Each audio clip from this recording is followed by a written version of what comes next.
இரு கிராமங்களின் கதை. ஒரு பெரிய பசுமையான நாட்டில் 2 கிராமங்கள் ஒன்றுக்கொன்று அருகருகே இருந்தன. ஆனால் அவை மிகவும் வேறுபட்டவை. முதல் கிராமம் மனநிறைவு கொண்டவர்களின் கிராமம் என்று அழைக்கப்பட்டது.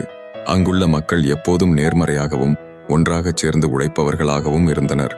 அவர்கள் உணவை பகிர்ந்து கொண்டனர், நல்ல நேரங்களை கொண்டாடினர் மற்றும் கடினமான நேரங்களில் ஒருவருக்கொருவர் உதவினர்.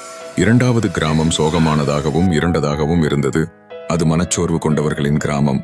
அவர்கள் எப்போதும் விரக்தியுடனும் கெட்ட எண்ணங்களுடனும் இருந்தனர். அவர்கள் பொருட்களை தங்களிடமே வைத்துக் கொண்டனர். ஒவ்வொருவரும் தனியாகவே மகிழ்ச்சியற்றவர்களாக இருந்தனர். ஒரு நாள் ஒரு பெரிய வெள்ளம் அந்த நிலத்தை அடித்துச் சென்றது. இதனால் இரு கிராமங்களிலும் பல மக்கள் உயிரிழந்தனர். மனநிறைவு கொண்ட கிராமத்தின் மகிழ்ச்சியான மக்கள் சொர்க்கம் என்று அழைக்கப்பட்ட அமைதியான இடத்திற்கு சென்றனர். மனச்சோர்வு கொண்ட கிராமத்தின் சோகமான மக்கள் நரகம் என்று அழைக்கப்பட்ட சூடான வெறுமையான இடத்திற்கு சென்றனர். அவர்கள் அங்கு சென்றதும் ஒரு விசித்திரமான விஷயம் நடந்தது. அவர்களின் கைகள் கண்ணுக்கு தெரியாத சங்கிலிகளால் கட்டப்பட்டிருந்தன. அவர்களால் தங்கள் கைகளை தங்கள் மார்பு வரை மட்டுமே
அதன் மூலம் நம் வரம்புகள் எதுவாக இருந்தாலும் நம் சொந்த சொர்க்கத்தை நாமே உருவாக்குகிறோம்.